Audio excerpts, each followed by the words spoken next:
2025ஆம் வருடம் அதிகம் வசூல் செய்த இந்திய திரைப்படங்களை பற்றி இந்த பதிவில் பார்க்கலாம். 10வது இடத்துல இருக்கிறது சித்தாரே ஜமீன் பர்ங்கிற ஹிந்தி திரைப்படம். நடிகர் அமீர் கான் நடிப்பில் வெளிவந்த இந்த திரைப்படம் 266.49 கோடி வரை வசூல் பண்ணியிருக்கு. 9வது இருக்கிறது தி ஹாலிங் மோச்சிங்கிற தெலுங்கு திரைப்படம்.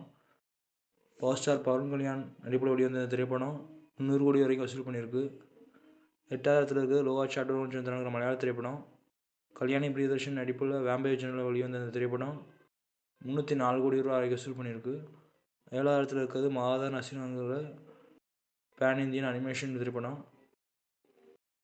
இந்த திரைப்படம் 327 கோடி வரைக்கும் வசூல் பண்ணியிருக்கு. 6வது இடத்துல இருக்கிறது வாட்டருங்கிற ஹிந்தி திரைப்படம். கிருத்திக் ரோஷன் ஜூனியர் என்டிஆர் நடிப்பில் வெளிவந்த திரைப்படம் 351 கோடி ரூபா வரைக்கும் வசூல் பண்ணியிருக்கு. 5வது இடத்துல இருக்கிறது கூலி. சூப்பர் ஸ்டார் ரஜினிகாந்த் நடிப்பில் வெளிவந்த திரைப்படம் 514 கோடி ரூபா வரைக்கும் வசூல் பண்ணியிருக்கு. 4வது இடத்துல இருக்கிறது சையாரா. அகான் பாண்டே நடிப்பில் வெளிவந்த திரைப்படம் 579 கோடி ரூபா வசூல் பண்ணியிருக்கு. 3வது இடத்துல இருக்கிறது சாவான்கிற ஹிந்தி திரைப்படம்.